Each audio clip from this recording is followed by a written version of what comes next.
Bonjour chers élèves de tronc commun scientifique. Aujourd'hui, nous allons corriger quelques exercices concernant la sortie écologique. Ces exercices vont vous servir pendant le contrôle numéro 1 ou bien le contrôle numéro 2.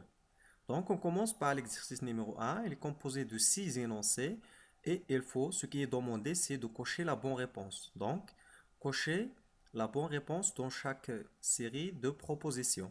Proposition numéro 1, l'écologie est la science qui étudie.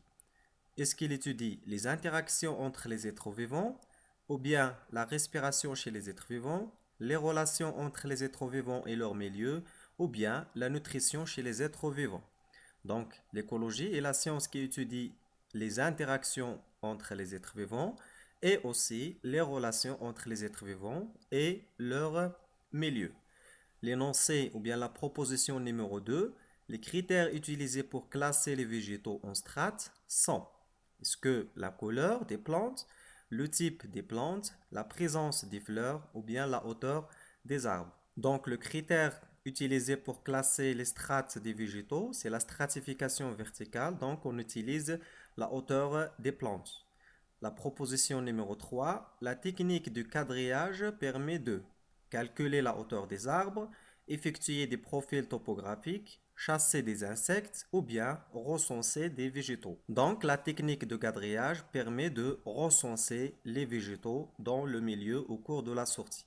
La question ou la proposition numéro 4. La densité d'une population correspond au nombre d'individus d'une population, ou bien au nombre d'individus reportés à l'espace occupé, ou bien à l'espace occupé par la population. La densité, vous l'avez vu en physique, c'est le nombre sur la surface. Donc c'est le nombre des individus reportés à l'espace ou bien à la surface. Donc la densité d'une population correspond au nombre d'individus reportés à l'espace occupé. La proposition 5. Lequel des choix suivants est un facteur abiotique? Le pH d'une cellule, la température de l'air, l'influx nerveux. On a vu dans le milieu naturel deux facteurs, les facteurs abiotiques et les facteurs biotiques. Ce qui est responsable des facteurs biotiques, c'est les êtres vivants, et les facteurs abiotiques, c'est le milieu, par exemple le climat, la température, les précipitations, l'humidité, etc. Donc, le facteur abiotique ici dans les choix, c'est la température de l'air. Le pH d'une cellule, c'est un facteur biotique. L'influx nerveux, c'est un facteur biotique également. La proposition 6. La notion d'espèce regroupe tous les individus qui ont des caractères morphologiques semblables, les familles qui se ressemblent, tous les individus qui peuvent se reproduire et donner une descendance fertile, et le dernier choix, les individus d'un même biotope. Donc, une espèce, on appelle une espèce les individus interféconds. Interféconds, c'est-à-dire lorsqu'ils se reproduisent entre eux, ils nous donnent des individus qui sont fertiles, c'est-à-dire des individus eux aussi peuvent se reproduire.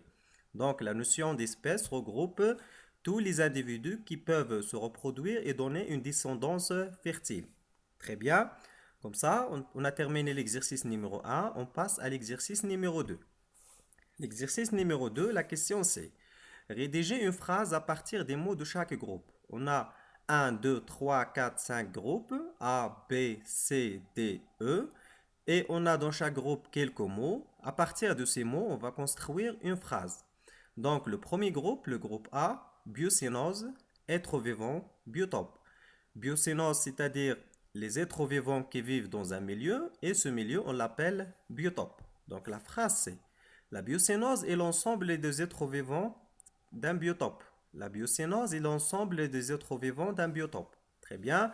L'énoncé Aoula, le groupe B, êtres vivants, écosystème, communauté, biocénose, environnement. Êtres vivants, écosystème, c'est l'ensemble de la biocénose et du biotope, c'est-à-dire les êtres vivants et le milieu, c'est ce qu'on appelle un écosystème. Communauté, c'est l'ensemble des espèces vivant dans un milieu, des espèces différentes. La biocénose, on l'a dit, c'est l'ensemble des êtres vivants. L'environnement, c'est le milieu. Donc la phrase c'est: un écosystème est un ensemble formé par une communauté d'êtres vivants en interrelation avec son environnement. Un écosystème est un ensemble formé par une communauté d'êtres vivants en interrelation avec son environnement ou bien avec son biotope. Le groupe C, les mots sont ensemble d'individus, population et biotope. La population, c'est quoi? C'est l'ensemble des individus de même espèce. Donc, la phrase, c'est la suivante. Une population est un ensemble d'individus occupant un même biotope. Le groupe D, êtres vivants, écologie, milieu de vie. Les êtres vivants, l'écologie, on l'a vu, c'est la science qui étudie les relations entre les êtres vivants d'un côté et de l'autre côté, les relations des êtres vivants avec leur milieu de vie. Donc la phrase est la suivante. Pardon, l'écologie est la science qui étudie les relations entre les êtres vivants et avec leur milieu de vie, c'est-à-dire les relations entre la biocénose et le biotope. Le dernier groupe, le groupe E, éléments non vivants, c'est-à-dire les éléments non vivants, les caractéristiques physiques et chimiques de milieu, par exemple la température, les précipitations, l'acidité, etc. Écosystème, c'est l'ensemble des êtres vivants et du milieu. Biotope, c'est le milieu dans lequel vivent la biocénose. Donc la phrase est la suivante. Un biotope est la partie de l'écosystème constituée d'éléments non vivants. Très bien. On passe à l'exercice 3. L'exercice 3, la question est la suivante. Répondre ou la répondez par vrai ou faux. On a 4 propositions. Quelques-unes sont vraies, les autres sont fausses. La première, les facteurs climatiques influencent la répartition des êtres vivants. Est-ce que c'est vrai? Est-ce que c'est faux? C'est vrai. Pourquoi? Par exemple, la température. La température, lorsque c'est un facteur climatique, la température, lorsqu'elle est chaude, elle influence la répartition des êtres vivants, les migrations des êtres vivants et répartition d'autres êtres vivants. Par exemple, les chameaux, ils vivent dans la température haute, dans les hautes températures. La deuxième proposition, pour définir la stratification verticale des végétaux, il faut tracer un profil topographique. Est-ce que c'est vrai? Est-ce que c'est faux? La stratification verticale, ça ne demande pas de profil topographique. Ce qui demande le profil topographique, c'est la stratification horizontale. Donc la proposition est fausse. La troisième proposition, la prédation et le parasitisme sont semblables parce qu'ils se caractérisent par un seul organisme qui en profite. La prédation, c'est lorsqu'un animal mange un autre par la prédation. Le parasitisme, c'est lorsqu'un animal profite d'un autre en lui causant des inouïs. Donc, cette proposition, elle est vraie.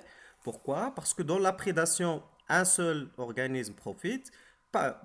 Également, dans le parasitisme, un seul organisme profite.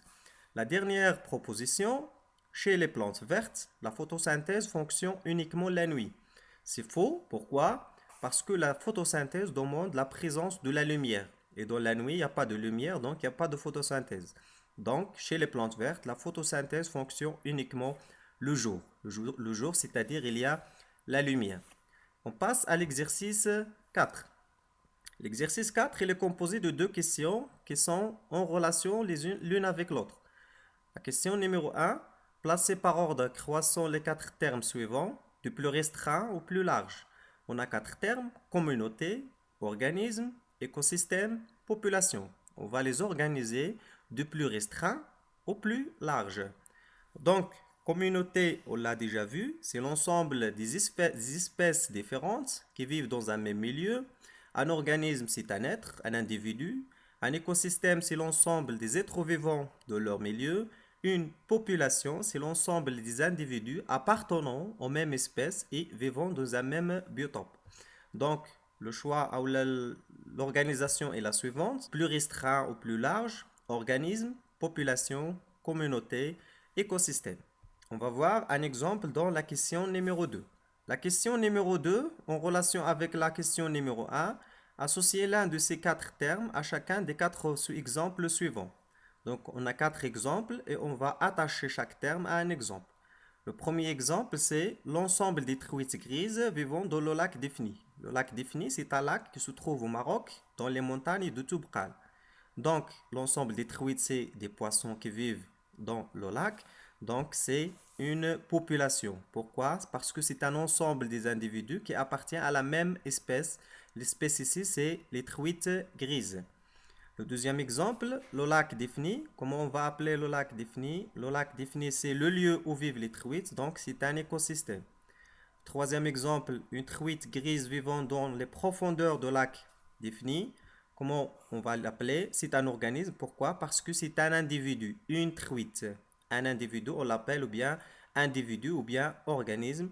Le dernier choix, ça reste un seul exemple. L'ensemble des poissons, des algues et de la faune de lac défini, c'est bien évidemment la communauté. C'est l'ensemble d'espèces différentes occupant le même milieu.